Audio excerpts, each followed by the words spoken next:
तो क्या हो गया है मोदी जी को? कॉन्फिडेंस तो नहीं हिल गया है? घबरा तो नहीं रहे कि बहकी बहकी बातें कर रहे हैं हर जगह जाके? मतलब मैंने कल टीवी चलाया, मुझे तो यकीन ही नहीं हुआ कि ये देश के प्रधानमंत्री बोल रहे हैं। मैंने सोचा किसी ने गलत वो वीडियो मॉर्फ करके कर दिया होगा। फिर दोबारा मैंने किसी दूसरे चैनल पे देखा कि भाई यही कह रहे हैं।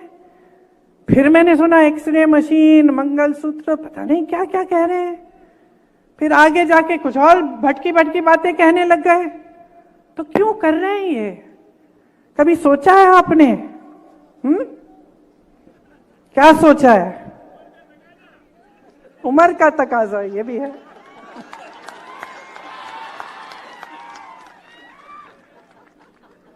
कभी आपने सोचा है कि आपका ये जो वोट है कितना कीमती है? कितना कीमती है? इससे 5 सालों का भविष्य बनने जा रहा है। इससे आप तय कर रहे हो कि अगले 5 सालों में गैस सिलेंडर कितने का मिलेगा। इससे आप तय कर रहे हो कि कोई जब दुकान जाओगे कि कुछ खरीद पाओगे कि नहीं। इससे आप तय कर रहे हो कि अपने नौजवान बच्चों को रोजगार मिलेगा कि नहीं। इससे आप तय कर रहे हो कि ये महान देश जिसके लिए लोगों ने खून दिया, लोगों ने मेहनत की बनाने के लिए, इसका भविष्य क्या होने जा रहा है। और आज तो हम इस जगह पहुंच गए हैं कि 10 साल इनकी सरकार चली है। मुझे नहीं लगता कि 5 साल और ये देश सह पाएगा। अब तक तो सह लिया, अब संविधान बदलने की बातें हो रही हैं। कह रहे हैं 400 पार, हम संविधान बदल देंगे। क्या करने जा रहे हैं क्या पता।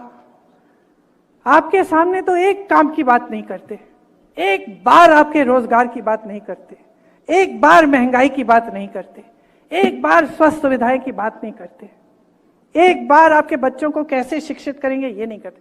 70 साल में कुछ नहीं हुआ। बस पूछिए ना इनसे, आईआईटी किसने बनाई? इन्होंने बनाई कितनी? ठीक है, कांग्रेस ने बनाई इनसे पहले, इनके काल में कितनी नहीं बनी?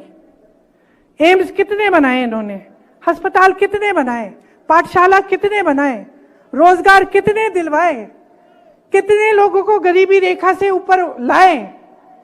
कभी नहीं कहेंगे क्योंकि कुछ है ही नहीं कहने वाला। कहने का कुछ है ही नहीं, किया ही नहीं, बस यही करते रहे।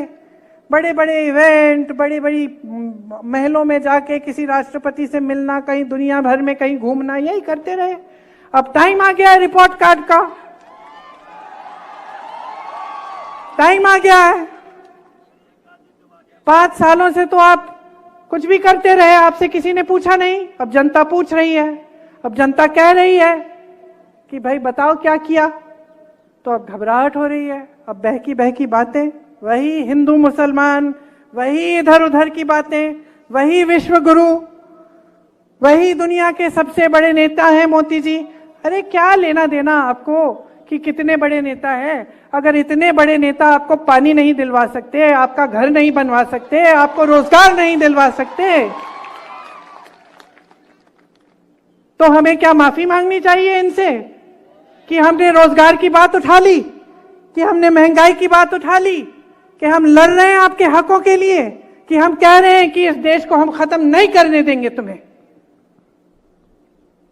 माफी मांगे ये आपसे मांगे। हर बार मंच पे आए माफी मंगवाओ कि हमारे सामने खड़े होकर आपने ऐसी उल्टी शुल्टी बातें, आपने ऐसी हल्की बातें कैसे कर डाली। आप माफी मंगवाओ, पूछो इनसे। कोई जिम्मेदारी नहीं होती प्रधानमंत्री की देश के प्रति, कोई जिम्मेदारी नहीं होती जनता के प्रति कि जनता के सामने मंच पे खड़े हो सच बोलो। यही जिम्मेदारी होती है। ये दिल में लेके ये जिम्मेदारी उठाते हैं प्रधानमंत्री। मैंने देखे हैं ऐसे प्रधानमंत्री। और मैं ये नहीं कह रही हूं कि सिर्फ मेरे परिवार के सदस्य थे। हाँ, इंदिरा जी थी, मर गई देश के लिए, शहीद हो गई देश के लिए। हाँ, राजीव जी थे, टुकड़ों में घर लाई मैं उनको, शहीद हो गए इस देश के लिए। लेकिन मनमोहन सिंह जी भी थे जो क्रांति लाए इस देश में। कांग्रेस पार्टी को ना देखिए तो वाजपेयी जी भी थे, जो सभ्य इंसान थे कम से कम। और मैं दावे के साथ कह सकती हूं कि यह देश का पहला प्रधानमंत्री होगा जो आपके सामने इस तरह से झूठ बोलता है, जिसके दिल में इतनी भी भावना नहीं है कि मैं जनता के सामने बोल रहा हूं, मेरे मुंह से सच निकलना चाहिए। इन्होंने कितनी गाली दी हमारे परिवार को, इससे हमें कोई परवाह नहीं है। किसी को नहीं छोड़ा, मां को नहीं छोड़ा, पिता को नहीं छोड़ा, दादी को नहीं छोड़ा, दादा को नहीं छोड़ा, परदादा को नहीं छोड़ा, भाई को नहीं छोड़ा, पति को नहीं छोड़ा, कोई बात नहीं करते रहे। 56 इंच का इनका सीना नहीं है,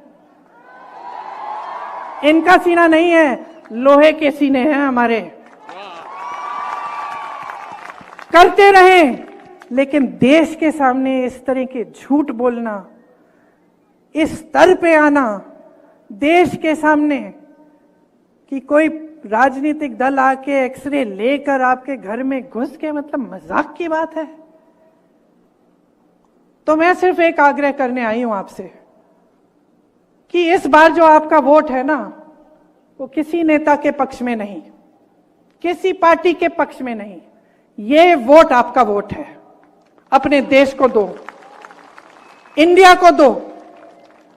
गठबंधन का नाम भी इंडिया है, लेकिन आप सोचिए, ये आपका देश है, ये आपका देश है। अपने देश को अपने दिल में रखो, समझो कि आज वो पल आ गया है कि आपको अपने आगे देखना है, सिर्फ अपना नहीं, सिर्फ अपने परिवार का नहीं, अपने गांव का नहीं, अपने घर का नहीं, अपने शहर का नहीं, अपने प्रदेश का नहीं, अब अपने देश के बारे में सोचो। ये देश है, देश ने जीवन दिया है, देश ने सब कुछ दिया है आपको और हमको।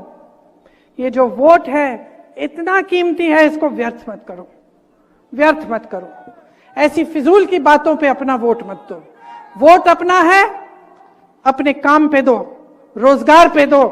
महंगाई बढ़ रही है, उसको कम करने के लिए दो। महिलाओं की सुरक्षा के लिए दो, महिलाएं अपने पैरों पे खड़े हों उसके लिए दो। आदिवासियों के लिए क्या करेगी सरकार, उसके लिए दो। दलितों के लिए क्या करेगी सरकार, उसके लिए दो। ये वोट देश की जनता के लिए जाना चाहिए। गलतफहमी में मत होना, गलतफहमी में मत होना। सब आपके हाथों में है, किसी एक नेता के हाथ में नहीं है, सब आपके हाथों में है। इस बात को समझिए, अपनी शक्ति को पहचानिए और इस चुनाव में ऐसा वोट दीजिए कि इस देश में जो सरकार है वो बदल जाए और आपका भविष्य उसके साथ बदल जाए।